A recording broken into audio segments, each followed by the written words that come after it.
नमस्कार, मी भाग्यश्री पाठक। मार्केट आणि मी हा सोप्या मराठीतून शेअर मार्केट समजावून सांगण्याचा माझा एक उपक्रम आहे। काल मी तुम्हाला सांगितलं होतं की नवीन मार्केटमध्ये आलेल्यांनी काय करायचं, पैसे असतील त्यांनी काय करायचं, नसतील त्यांनी काय करायचं, किती पैशापासून मार्केट करता येतं हा प्रश्न असतो। कुठलीही गोष्ट शिकण्यासाठी पैशाची गरज असते असंच नाही। वेगवेगळे मार्ग आहेत की ज्या मार्गातून आपल्याला शिकता येऊ शकतं आणि तसं शिकण्याचा जर आपण प्रयत्न केला तर प्रत्येक गोष्ट आपण शिकू शकतो आणि तशी शिकण्याचा प्रयत्न केला पाहिजे।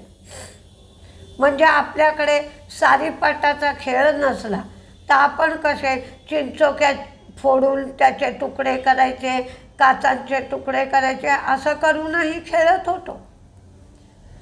अगदी सागरगोटे नाही आहेत आपल्याकडे तर छोटे छोटे दगड घेऊनही आपण खेळलेलो आहोत।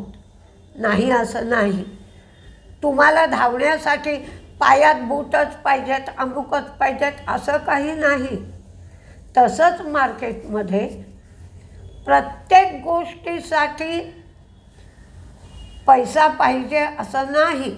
तुम्ही एका कागदावर लिहून तुमचं डिसिजन बरोबर येत आहे का हे पाहू शकता आणि नंतरसुद्धा कोणाकडून तरी लोन घेऊन त्याचं व्याज तुमच्या फायद्यातून फेडूनही तुमच्या व्यवसायाला सुरुवात करू शकता। पण त्याच्यासाठी खूप मोठी जिद्द मात्र पाहिजे आणि कष्ट करण्याची तयारी पाहिजे।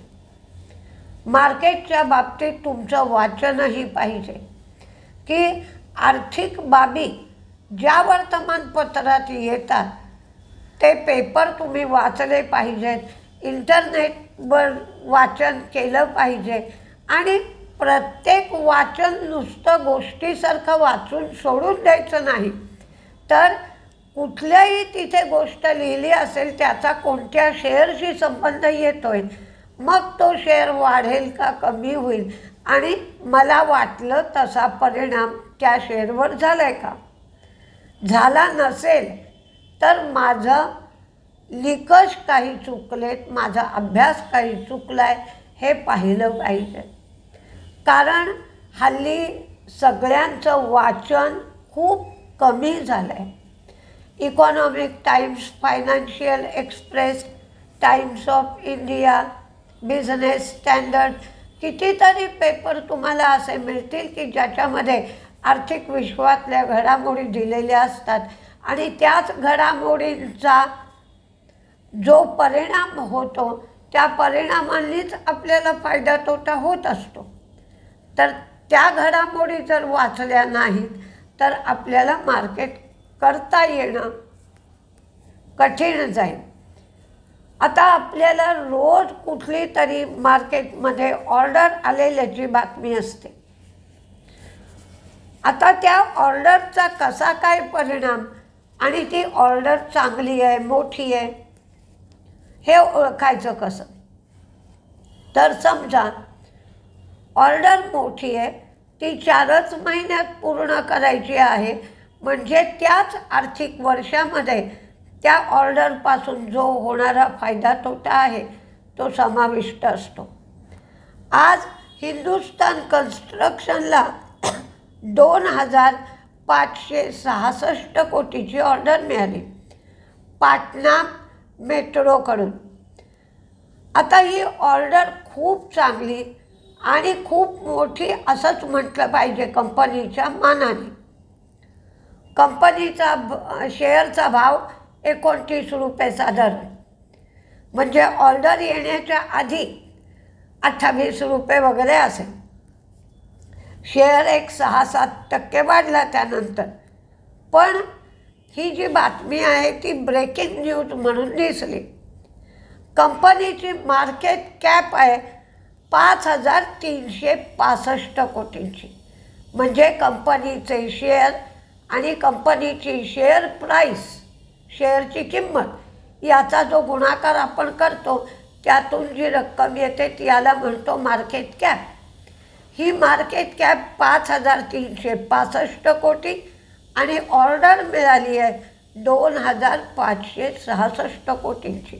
म्हणजे मार्केट कॅपच्या 50% एवढी मोठी ऑर्डर कंपनीला मिळाली आहे. असं पाहायचं त्या ऑर्डरकडे की ऑर्डर किती महिन्यात पूर्ण करायची आहे, मग यावर्षी कंपनीला त्या ऑर्डरपासून किती प्रॉफिट मिळू शकतो. म्हणजे तुमचं वाचन हवं आणि वाचनाचा परिणाम कोणत्या शेअरवर होतो आहे हे पाहायला हवं. आज युरो प्रतीक EURO युरो प्रतीक या शेअरचं लिस्टिंग झालं. 247 रुपयाला दिला होता. नॅशनल स्टॉक एक्सचेंजवर 272 रुपये 10 पैशाला, तर बॉम्बे स्टॉक एक्सचेंजवर 273 रुपये 45 पैशाला लिस्टिंग झालं. टाटा मोटर्स JLRचं उत्पादन त्यांनी थांबवलं आहे. ते उत्पादन थांबवण्याची जी मुदत होती ती 1 ऑक्टोबरपर्यंत JLRचं उत्पादन केलं जाणार नाही.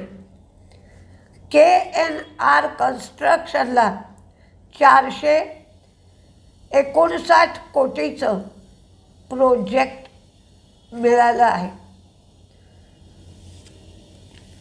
जर तुम्ही 2 दिवस वाचलं असेल तर H1B विजाचे दर 88 लाख रुपयापर्यंत गेले किंवा 1 लाख रुपये, $1,00,000.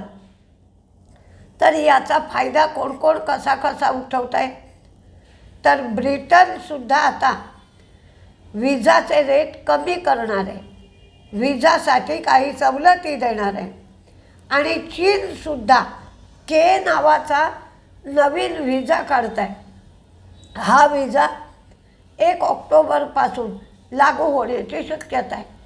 म्हणजे एका बाजूला काही संकट दिसत आहे तर त्याचा फायदा आपल्याला उठवता येईल का असा प्रत्येक देश विचार करत आहे. त्यामुळे तुम्हीसुद्धा एक घटना आणि त्या घटनेचे होणारे परिणाम पाहिले पाहिजे. आज दुसरं एक संकट आहे की रुपयासुद्धा आज खूप घसरला. लोएस्ट पॉईंटला रुपया गेला. 88 रुपये 76 पैसे $1 एवढा रुपया घसरला आहे. तर रुपया घसरल्यामुळे खरं तर IT सेक्टरला आणि फार्मा सेक्टरला फायदा होतो, पण सध्या ती स्थिती दिसत नाही. कारण USFDAची तेवढी ॲप्रुव्हल्स पण मिळत नाही आहे आणि IT सेक्टरला अमेरिकेकडनं ऑर्डर पण मिळत नाही आहे. फक्त डॉलरही कमकुवत होतो आहे. म्हणून सगळ्या धातूंचे शेअर, धातूंचे भाव वाढत आहेत. म्हणून मेटलमध्ये तुम्हाला तेजी दिसते आणि GSTचा परिणाम झाल्यामुळे आज ऑटोमध्ये तेजी दिसत होती. रिफॅक्सचा शेअर आज चांगलाच तेजीत होता. 17 ते 18% तेजी होती. त्यांनी ग्रीन मोबिलिटीचा बिझनेस जो आहे त्याच्या डीमर्जरची घोषणा केली असल्यामुळे आज हा शेअर तेजीत होता. तर तुम्हाला किती उपयोग होतो हे बघा. नवीन लोकांनी काय केलं पाहिजे, पैसा नाही हा जो अडसर आहे तो बाजूला करून वहीत लिहून